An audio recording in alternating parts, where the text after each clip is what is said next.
All right, welcome to another episode of Bro History. This is the second time that we did this intro because there was some clicking noise in the background, so we had to start back from, we started about 5 minutes ago, and there was a clicking sound, and I know how annoying a clicking sound can be. In previous episodes, we have had clicking sounds in the background, so we don't want to do that. We don't want to do any more harm in that regard, but we're with Danny today. Danny, what's going on, bro? What's up, Henry? How you doing? I'm doing pretty well, man. I'm doing pretty well. That's the first time I ever called you bro on this podcast. What's good, bro? What's up, bro? I've tried to avoid that. What's really funny about this show is that when we kind of like fall in the middle somewhere between doing kind of like quasi journalism to doing somewhat real work. We fall somewhere in the middle. Yeah, like we're not like we fall somewhere middle, and we're like a very slapstick history / geopolitical podcast. We sometimes do we get really great guests, and other times we just joke about how like gypsies in Europe. Ain't that the truth? However, when I'm telling people about this podcast, and they're like, "Oh, so what's the podcast?" And I'm like, when I'm talking to people who are probably a little bit more professional than I am, or a lot more professional than I am, and I'm telling them about the show, they're like, "What's the name of it?" And I'm like, Bro History.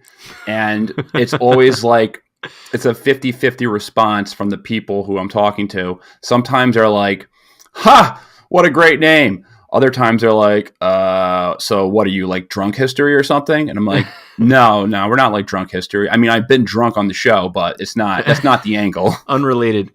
That's a really good point that you bring up, because we've been getting a bunch of like comments on our YouTube videos. Thanks guys for putting in your input. We really appreciate it, both bad and good. It's been super interesting. And I think something that we did a really good job at when we started the podcast on just the podcast was like emphasizing the fact that we are not experts. We do a lot of research and we do some pretty good journalism sometimes, but generally speaking, we're just a bunch of bros talking about some stuff that we find interesting about history.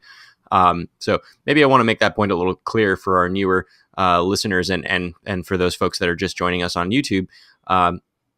We're not necessarily, experts, but we occasionally do get some pretty interesting people on to kind of bro-splain us different topics, and that's pretty important context for the show. So if you're watching, that's where you're getting into. You're getting our best effort. We're doing our best. That's all I can say. We're doing our best, and like, let's just say if we do get something wrong, we try to issue retractions, even though I don't think we've ever issued a retraction before. Maybe just in the comment sections. In the comment sections. But appreciate your patience. But you're not here to. I don't think if you're listening to a show called Bro History, I don't think you're looking for like, Pulitzer Prize winning journalism. Yeah, you're looking for something that's entertaining. So hopefully we're delivering that for you. But today we wanted to talk about the Iranian Revolution. It's the 40-year anniversary right now as we're recording this. That's correct. I'm not sure when this episode is going to drop, either Monday or Tuesday, or maybe even Wednesday. But by that time, the revolution, the 40-year anniversary, will probably be over. But Iran recently released a interesting animated video that Danny showed me today. And Danny, why don't you explain the video? Yep, it was hilarious. It was released by IRINN TV, which, fun fact, is probably the most annoying thing to say. Definitely doesn't roll off the tongue. So they posted this video on their TV station, and it's an animated video of what looks like U.S. supercarrier groups. It's an aircraft carrier flanked by what I'm guessing are a couple of destroyers, and then basically a Iranian Gadir class submarine, comes into the picture and sinks them, and that's the video that they put out. And we'll link to it in the comment section or something because it's hilarious. You have to watch this; it's funny. Yeah, I'll put a clip in it right now on the YouTube channel. Yep. For those listening, subscribe to the YouTube channel. But what's the deal with the video? So the video is Iran's attempt to, scare off the United States from the Straits of Hormuz, or, just them trying to flex their dick muscle about, their new submarine class, which, by the way, isn't very new. or I don't know, but it's animated honestly, it looks like something that I watched in like middle school on Saturday morning cartoons or some shit like that. It's not to scale. It's not cool. I mean, for God's sakes, it starts off with the guitar solo from "We Will Rock You," Queen's song, which is interesting because if I remember correctly from that movie Bohemian Rhapsody, Freddie Mercury is actually Zoroastrian, which is a religion that started in Iran. So I don't maybe that's why they chose the music, but that was the representation of the United States supercarrier group. And then suddenly this cute little submarine pops out of the water, and then there's some like ominous music behind it, and it proceeds to somehow sink an entire U.S. carrier group all by itself. So what kind of submarine were they using? Yeah, good question. So it's a Gadir class submarine, and it is considered a midget submarine. And I say that not to be offensive. It's like the technical term that I saw when I was reading about it. The thing is about 95 feet long, which is pretty short for a naval vessel. They've been in service since about 2007. They've got like 23 of these guys. And it's mostly based on the North Korean Yono class submarines.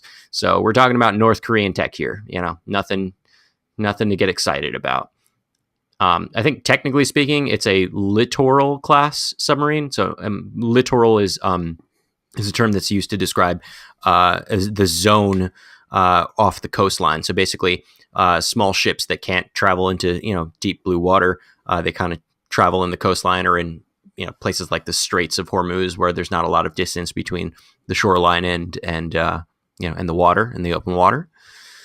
The thing is a diesel-powered sub, so it's diesel-electric, travels about 13 miles an hour and is armed to the teeth, so to speak. Not really.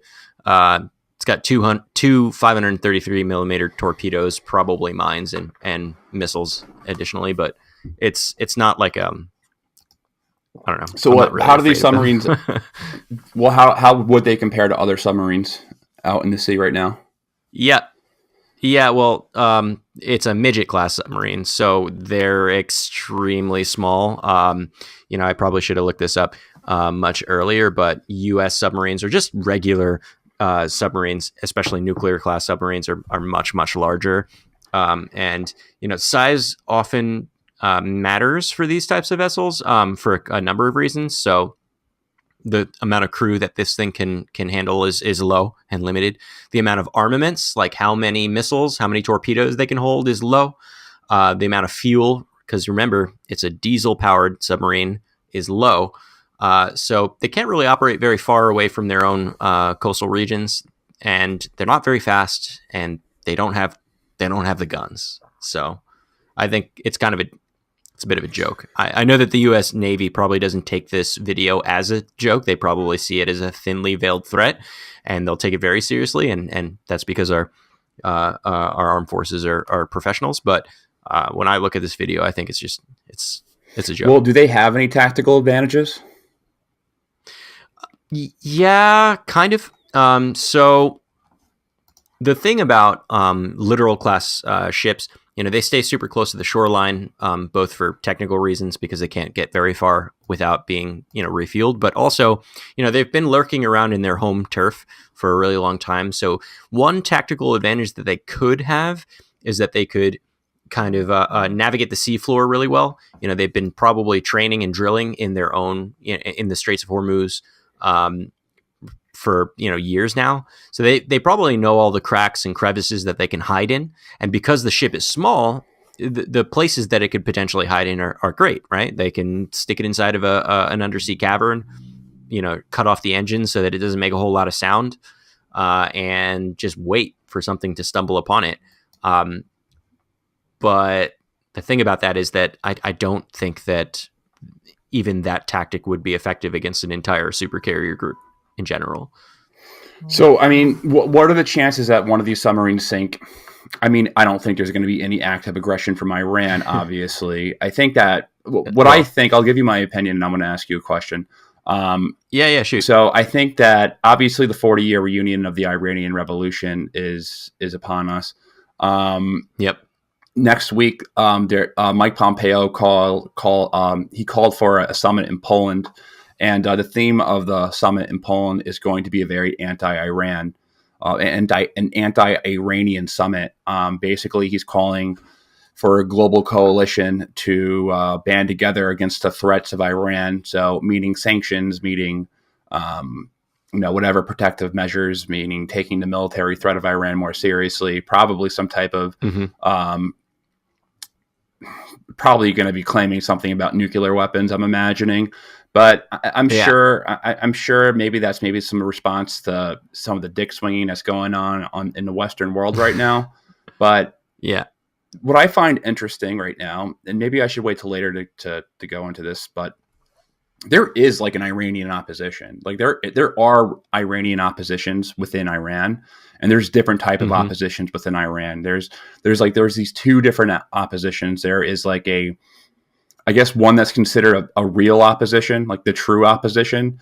And in the true opposition, that's more like reformist and religious nationalist and secular leftist and like various labor groups and things like that, who are actually opposing, like the Green Party, and is an example of like an Iranian reform party.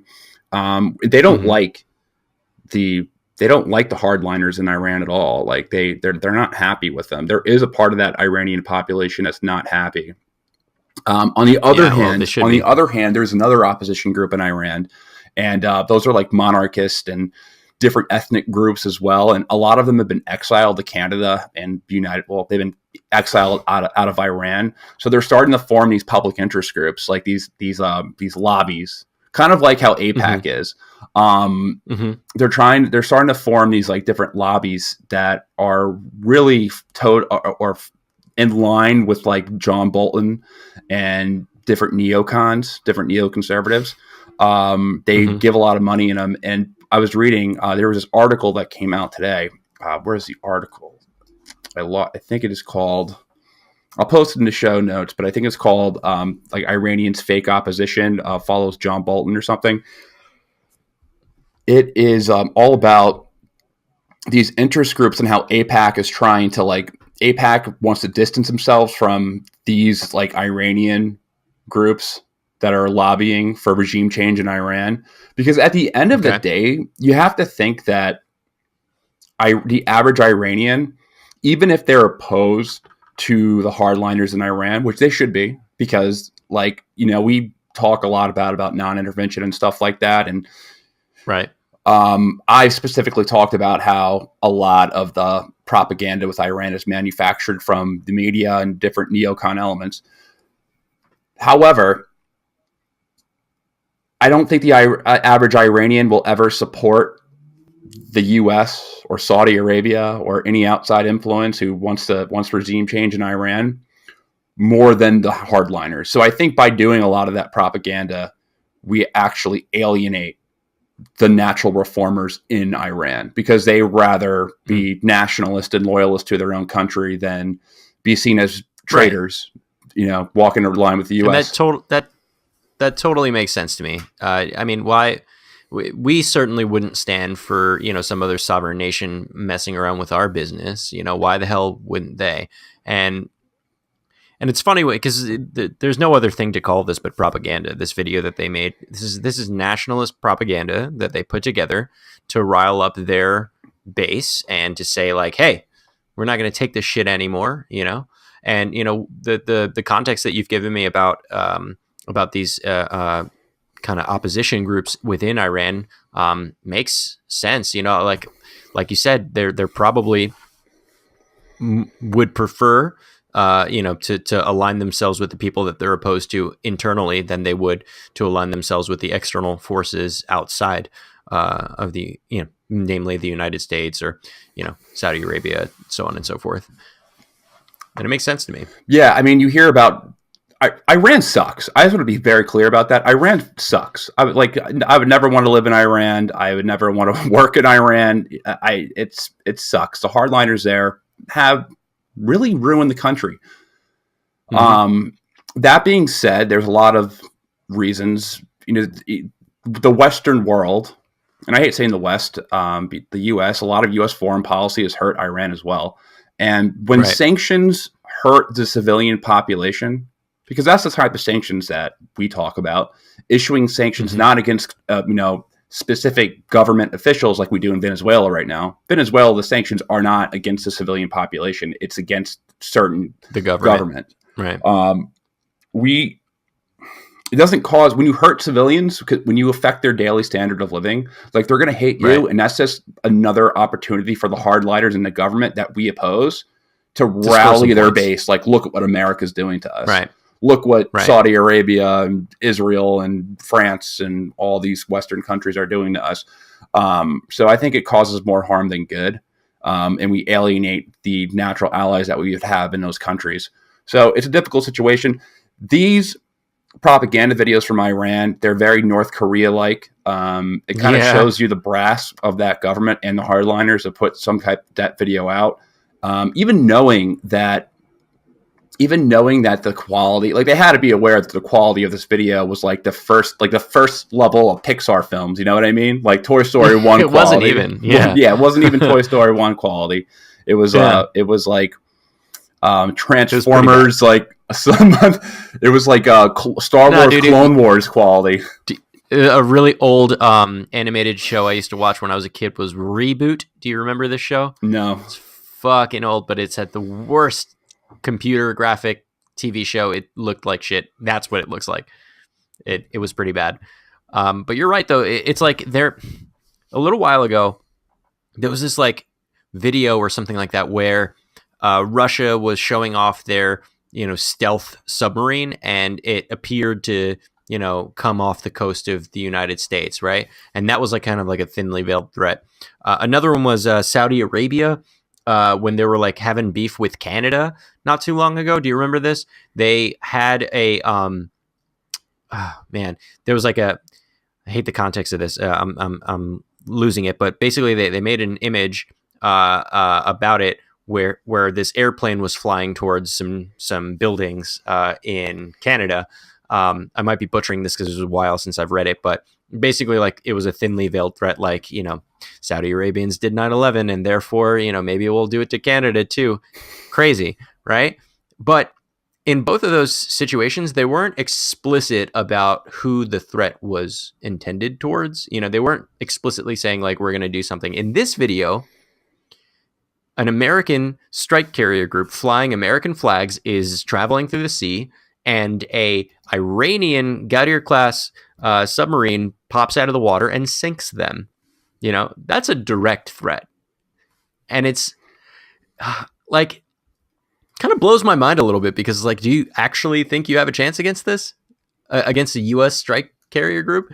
And then at the end of the video, they just said, Iran has now the capabilities to build a advanced Ghadir submarine that will defend Iran, or some shit like that. I don't know. It's just the most like blanket, bland, whatever statement. Like they're not saying anything like, oh, we got this new thing. We already know about the Ghadir class submarines. We already know they suck. We already know that they're small, that they're diesel powered, that they're not fast, and they can't carry a whole lot of weapons, and they don't have a lot of them.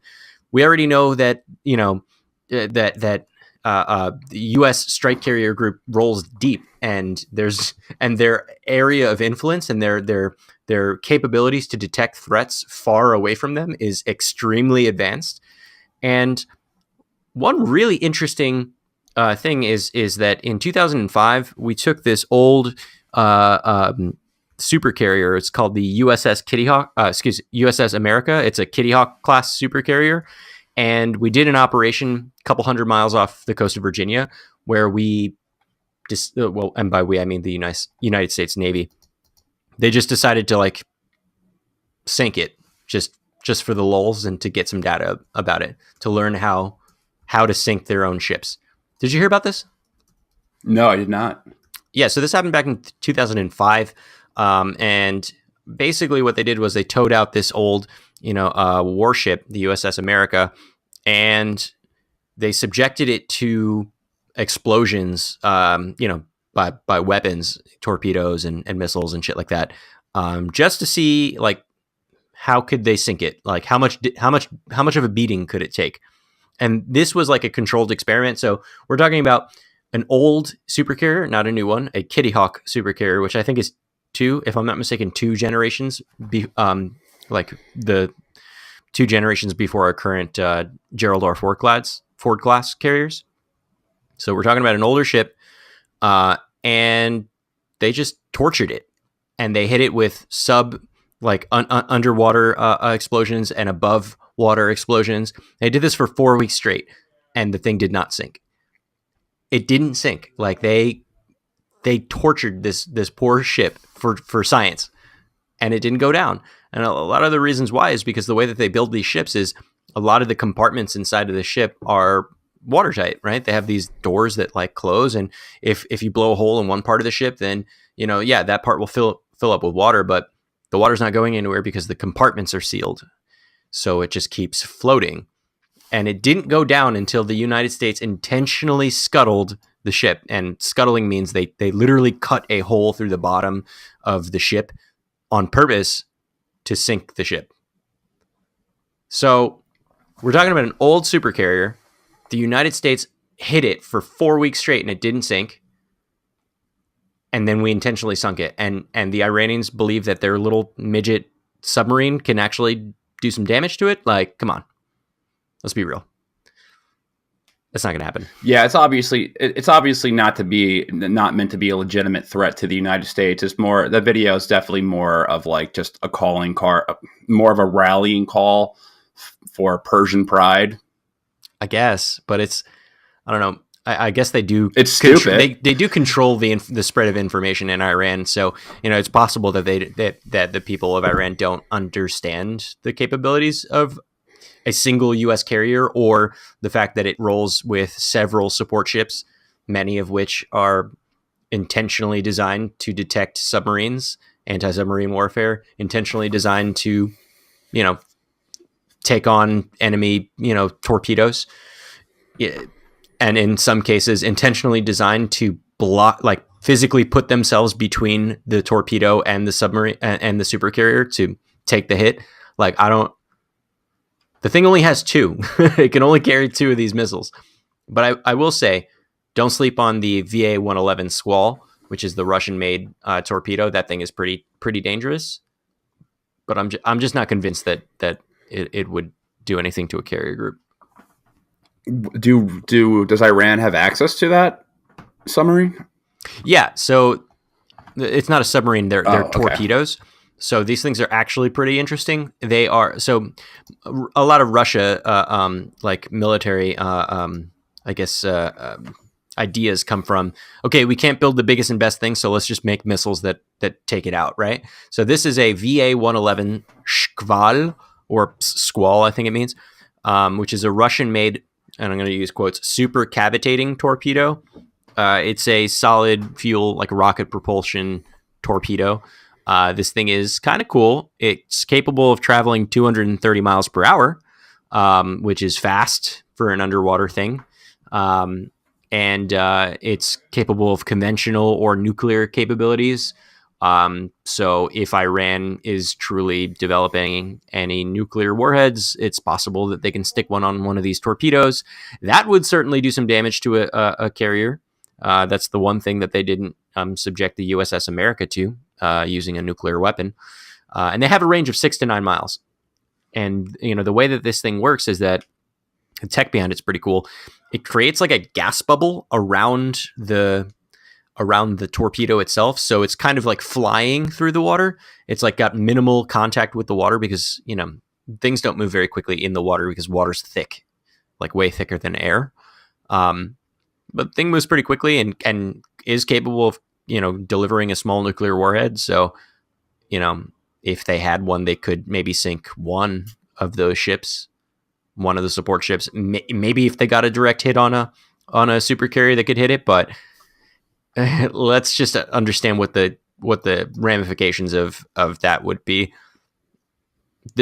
Even in the video, we see the airplanes flying off of the deck of the supercarrier, right? Did you remember seeing that? Yeah. Right. So like just before the supercarrier sinks in the shitty animation, the airplanes fly off. That is true. Like that could happen. There are constantly some jets on the deck, armed and ready to go. And from our last episode when I was talking about supercarriers, like we can easily launch off a bunch of ships, a bunch of aircraft off that aircraft carrier relatively quickly. And if this is going to happen anywhere, it's going to happen in the Straits of Hormuz, which is well within range of Tehran, So if they're hit, you can best believe that within a matter of minutes, we're sending like hundreds of jets over Iran, and we're going to bomb the shit out of them. It's crazy. I mean, despite all that, though, it would still be a very, very bloody affair to invade Iran. Like, imagine if they shut down the Strait of Hormuz. Because they have the ability to do it. They could do that. I mean, we'd have to kill them. Like, we'd have to fight them. Like, it would be a brutal fight. There was an admiral who was they were doing a war simulation of what it would be like if the U.S. invaded Iran from the Strait of Hormuz. I believe it was from the Strait of Hormuz. Don't quote me on this, but I'm pretty sure it was. They lost. Like, they took like 20,000 casualties. The guy who was playing Iran, this admiral, was like doing what he would do if he was an Iranian admiral. Right, he was using small ships and just suicide bombs and like running up, like just doing all this crazy shit that like would like desperate defense type of tactics. And the U.S. took like 20,000 casualties. It was something ridiculous like that. A war with Iran would be exhausting. Right. The U.S. would win. Like, the United States would win a war with Iran, obviously. Like, but one thing to be very clear, it wouldn't be the U.S. versus Iran. It would be most of the world versus Iran. It would be the world. If they decided to shut down the Straits of Hormuz, like, it's not just the U.S. who has interest there. Like, that's a big shipping channel for oil and other shit. Like, there's no way. It would affect Europe more than anything. Yeah. No, it would affect Europe and Asia. All of the NATO allies would jump in immediately. Saudi Arabia would jump in just for fun. Right. And Israel would be in there pretty much immediately, like, just be like, oh, we're going to war with Iran. Cool. Count me in, like yes, in a simulation, the admiral, did cause heavy losses on the United States. But I think shutting down actually shutting down the Straits of Hormuz, we wouldn't be going in alone, and it would be a bloody war, and we would lose a lot of casualties, but they would. Dude, Saudi Arabia would have the most interest in that. Yeah. If they shut down the Strait of Hormuz, Saudi Arabia would be fucked, because that's where all their deep water ports where they have all the oil tankers are on the east part of Saudi Arabia and the Strait of Hormuz. Like Jeddah, like, that's one of the reasons for the war in Yemen, is because they're trying to get port access in Yemen. Like, it's like, I think the only where they mainly ship oil out on the western coast of Saudi Arabia, I don't really know if they said, I need to confirm this, but I don't think they ship oil out of Jeddah. I'm not certain either, but it would be a task just to move all of the oil from one coast to the other coast. That's hundreds of miles of desert. Like, it's a lot. Yeah, it would shut down. It would screw Saudi Arabia if they shut down the Strait of Hormuz. They would be the ones that the most affected by a war there. But yet, Iran does have the ability to do, like, they could do it, even if it was like something that the U.S. Navy, and I mean, let's be honest, the United States would lead a coalition in a war against Iran. Of course they would. We have the platforms to launch everything off of, i.e. our supercarrier groups. Like, it wouldn't be like France, and France is like what, number 2 to the U.S. and as far as our allies and military capabilities, or the UK. Yeah, they've got the only other supercarrier in the world. So yeah, it's not like France is going to lead the coalition. You know what I mean? They might. I mean, like you said, Europe would be very, very much affected by the closure of the Straits of Hormuz. Yeah. It's very possible. It's very... France, like, historically speaking, France isn't like these like pacifist pussies that everyone makes them out to be. Like, that's... Yeah, they fight. They're military. Yeah, they have warhawks. The reputation comes from World War II. That's why. Yeah, that's why they're seen like that. That's why they're given that reputation of being. That was a long time ago. It was a long time ago, and you have to understand what France was going through at the time. Like, they just came off of World War I. Yeah, France lost over 1 million young soldiers. Mm-hmm. They lost 1 million men in World War I. Yeah, the most brutal. They suffered the most casualties out of all the major parties in World War I, and. I don't blame them for not wanting to jump in again. The society had no stomach for war at that time. Like, the battles in France in World War I were just so brutal. Like the Battle of Verdun and the Battle of the Marne, and all, like, they were just so tragic and catastrophic to the French population. Like their appetite for war was just completely lost going into World War II. Yeah, definitely. They should have surrendered in the first year of the war, France, but they kept their ground. So they're not total pussies like everyone makes them out to be. Yeah. I think a lot of it comes from World War II because the German commanders were just using advanced blitzkrieg. I'm probably saying this incorrectly and butchering the military terms for it, but they were using just advanced tactics with their tanks, and they were able to and airplanes, airplanes, and they were able to just really pound the French military into oblivion. I don't really think they didn't know what happened. Oh, so interesting. This is unrelated, but since you brought up World War II, you know that sound, that iconic sound that airplanes make when they dive bomb.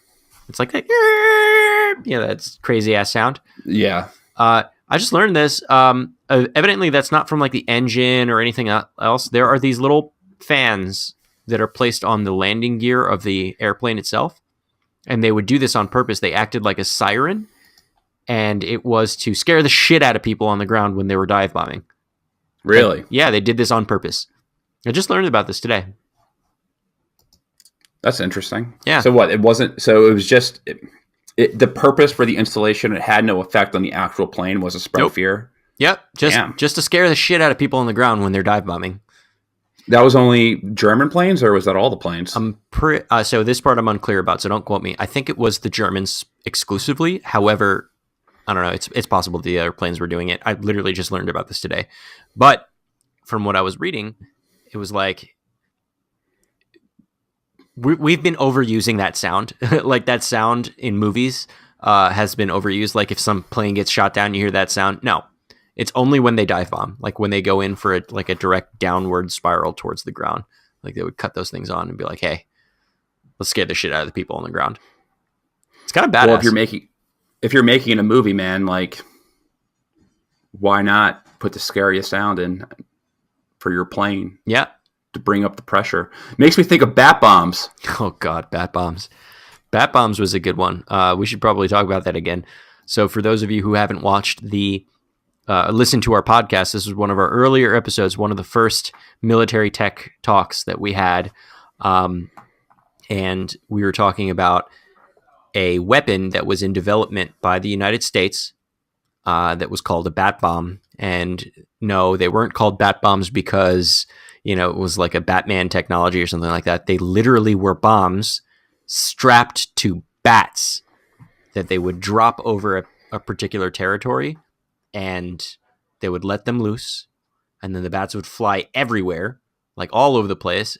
And they would do this during the day so that the bats would be like, oh shit, we got to find a place to go to sleep, right? And all the bombs on them had timers, so they'd all fly everywhere, and they were planning on dropping these on Tokyo. And they would find homes in like a gutter or like an attic or like under a roof in a tree, something like that.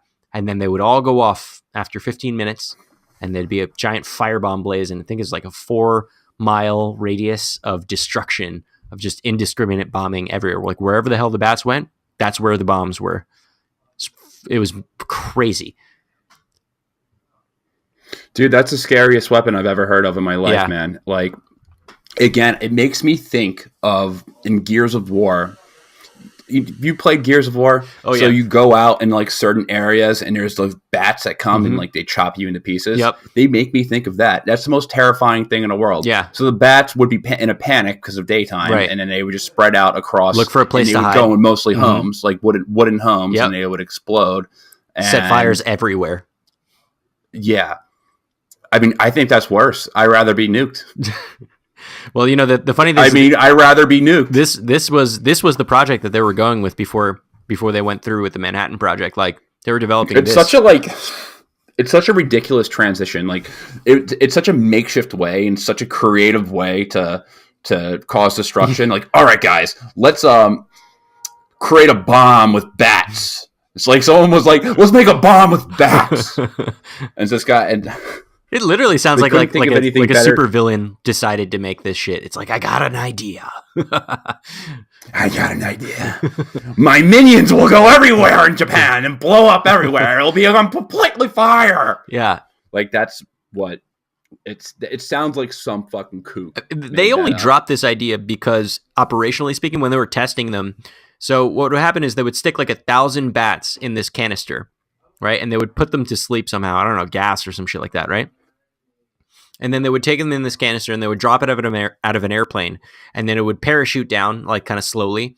And then when it hit a certain altitude, the canister would open up and the bats would be awake, and then the bats would fly everywhere, and that's how it would work. But when they were testing it one time in this one airfield, I forget the name of the airfield, but here in the United States, it worked, but it worked too early. Like the canister opened prematurely, like on the base, and bats went fucking everywhere, like all over the base. Shit was on, like they all exploded. Shit was on fire. Like the commanding officer's car exploded because a bunch of bats probably hid underneath the car.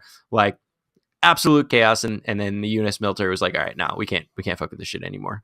Like set aside the humanitarian, like the the animal rights abuse that this is, like just destroying 1,000 bats at a time. I think there was like something. I don't think they gave a fuck about animal rights during World War II when they were firebombing Tokyo. I don't think it had anything to do with the humanitarian reasons of not. Yeah. But like, it probably just honestly, like that was their. You're right. That was the least of their concerns.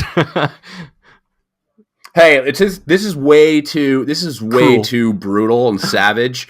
Let's just drop one bomb to demolish a city completely, or bomb cities over like a year period and just make everyone homeless. That will probably be better than killing 1 million bats, because like over 1 million bats. We can't kill the bats. We can't. Are you crazy? PETA's gonna be over our ass over this. Yeah, dude. The funny thing is, though, is that PETA would probably be more pissed off over the dead animal. Like, if we did that now in contemporary times, let's say if we did that in the Iraq War and we dropped a bat bomb over Baghdad and it killed thousands of people and caused massive amounts of destruction, PETA would be more pissed off at killing the bats than killing the civilian population. Without a doubt. We got to shut this project down. We're getting a lawsuit from PETA. Yeah. And the whole animal rights community would start protesting the war. No bats for oil. No bats for oil. But yeah, it does seem like a very mad scientist. What strikes me about the bat bomb is that you probably could have done that like 100 years prior. Like you could have made that. You could have done something like that 100. Like hell, you probably could have done something like that in the medieval ages, man. They were using stuff. They didn't have. They weren't in the Arab world at the time. That was kind of like the main point. They didn't have airplanes, but they could have catapulted a bunch of bats with something. Like they could have, if they were laying siege on the city, because they had like they were using like oil and fire to make hand grenades back in the Middle Ages and in like when the Eastern Roman Empire existed, they were doing stuff like that, like making fire type weapons. So like you could have thought of that. Genghis Khan invented the first like bio warfare by like taking a bunch of dead bodies that had the plague and just catapulting them into cities and then laying siege to their cities and just basically like wait outside while everyone gets sick and dies. Genghis Khan did do that. Yeah. There's this Roman. All right, I have a good thing I want to go into right now. You got to bear with me though. I need to look it up. It's so interesting. Roman. What the fuck? Roman.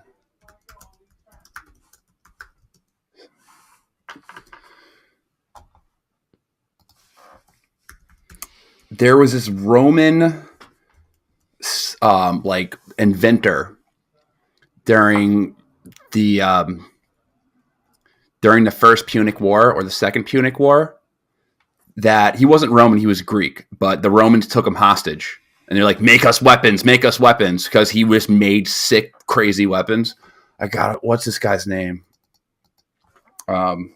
Crazy.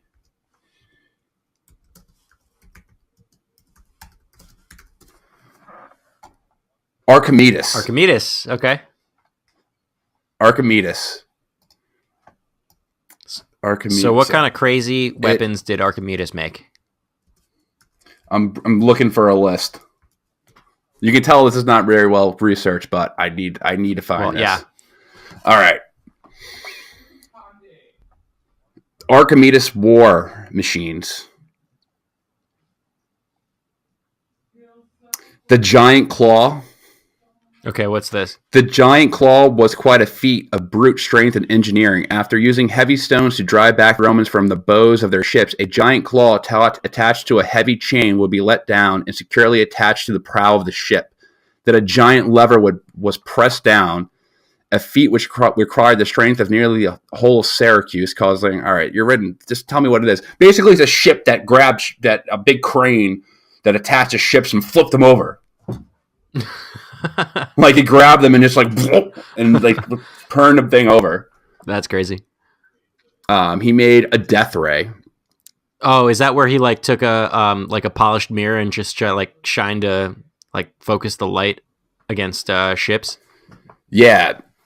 Also referred as the burning mirror, the Archimedes death ray utilized concentrated rays of the sun to set Roman ships on fire.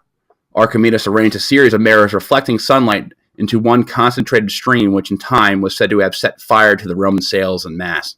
A great deal of controversy surrounds this Archimedes war machine, and it's uncertain whether it actually worked. It probably didn't work, but that sounds badass, though. Probably sucked on a cloudy day, though. I mean, how does a ship stay stationary long enough for it to be set on fire from just ships of those days didn't move very fast. I mean, ships today don't move very fast. You would think the ship would just move from the current, though. This guy, I mean, yeah, but you're focusing and directing it's not like it's like, hey, sit still while I burn you with a magnifying glass. I'm sure they could direct it. You know, it's probably on the shore and they just kind of like turn it or whatever. I don't know. He made a lot of crazy shit. A ballista, whatever the hell that is. Oh, a ballista. Yeah. No, I know what a ballista is. Oh, the big arrow thing. A ballista is a giant crossbow. Yeah, a ballista is a giant crossbow. Yeah, he made all... It's just a big-ass crossbow. I think he was like a famous mathematician, and I think he was like assassinated because he was doing all this stuff. Or something like that, at least. But I think he was taken hostage, and he was just like during the Punic Wars, it was like just... Rome was like being beat during the First Punic War, and then they were like, oh shit, we need to get some nutty professor to make some crazy weapons for us so we can push back. I guess this was the First Punic War, I think, so Hannibal wasn't there yet. If you went back in time, like I make you a time machine with the time crystals and we go back to like the Punic Wars, do you think that you'd be able to advise them on how to build ridiculous weaponry? No, of course not. I wouldn't be able to advise them on how to do anything. I wouldn't be able to advise them on how to like do basic algebra, probably. I would be no help for them. Like, they're way smarter. They're way smarter, and they're used to living in the world that they're attached to. Here's a question. It's like the second my phone dies, it's over. Yeah. Well, it's not like your phone's going to work. There's going to be no cell phone towers there. Yeah, but, you know, you have a calculator on it, though. Yeah. Oh. They probably just burn you to a stake or something for having black magic. Sorcerer. Or you'd be treated as a god or something, like, oh, I'm the second coming of Jupiter. If you could go back in time if you could witness one, like, battle, what would you witness if you had to go back in time? Like ancient battle or just any battle? I think we were talking about ancient stuff, right? Let's talk... Because if it's battle in the past 100 years, you're probably going to pick something in like World War II, I'm imagining. Yeah, of course. But let's ancient. I'm not going to lie, it sounds mad basic, but I'd want to go and like see the battle at the Hot Gates in Thermopylae. You know, the 300 scene, because I want to see what it was really like. Like, I want to know, like, you know, there's obviously a lot of history behind this, and it's been largely disproven, but evidently there were several people that held the Persians at that passing for a while. I'd want to see what that looked like. It probably looked insane. What I would want to see, and that's a good choice, because I know there's a lot of myth and legend to that, but it did happen. Mm-hmm. It did. Yeah, it was a true story. That's kind of why I would want to see it myself. I want to see actually what happened and like how did they do it, and just be a fly on the wall for that, so to speak. Here's what I would choose. So I would go back to see the Battle of Cannae. I think it's Cannae pronounced. What's that? So it was one of the first major battles of the Punic War, the Second Punic War. Mm-hmm. So it's like right after Hannibal came over the Swiss Alps and invaded Italy. Mm-hmm. And Hannibal was just beating the shit out of all the Roman armies that were coming close to him. He was a superior general to anyone that Rome had at the time. So he was just beating the shit out of Roman generals. So finally Rome got fed up, and then he sent an army of 90,000 men up to counter Hannibal's army, which was like at the time like 20,000 to 50, like somewhere between 20 to 50,000. It was much smaller than the Roman army. And he had just finished getting over the Swiss Alps, so he lost like half of his force going over the Swiss Alps in the first place. Half of them froze to death. Didn't he have like war elephants too? Yeah, he had war elephants, but I think they died. Like they died pretty early on in the campaign, because how the fuck are you going to have an elephant in Italy? Like how are you going to feed it in the Alps? In the Alps, he lost a lot of that stuff.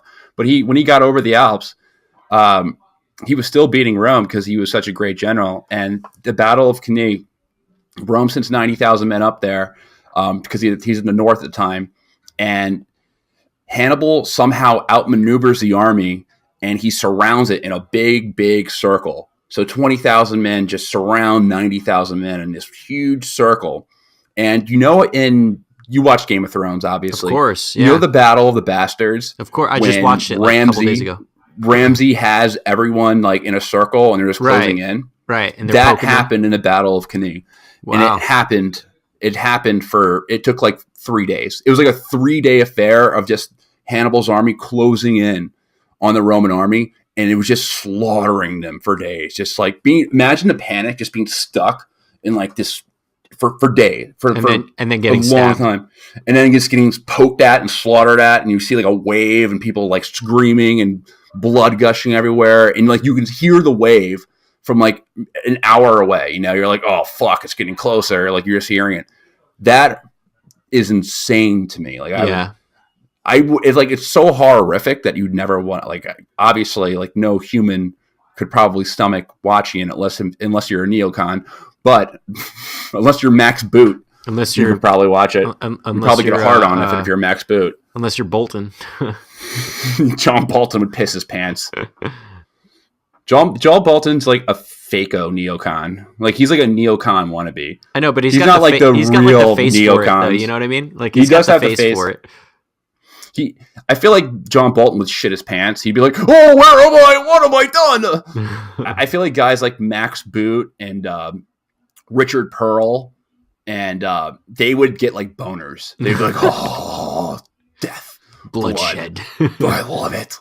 I love it. We should do this in America.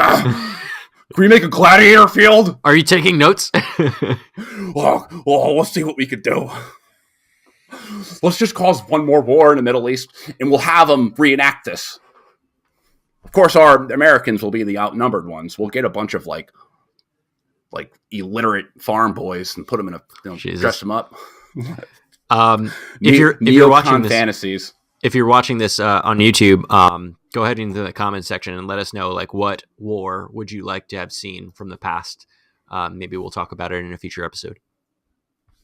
On that note, maybe we should go back to Iran. Do you have any closing remarks on that? Because we kind of just went off topic. But yeah, totally. I think my closing remarks on it is that in the context of their 40th anniversary of the end of their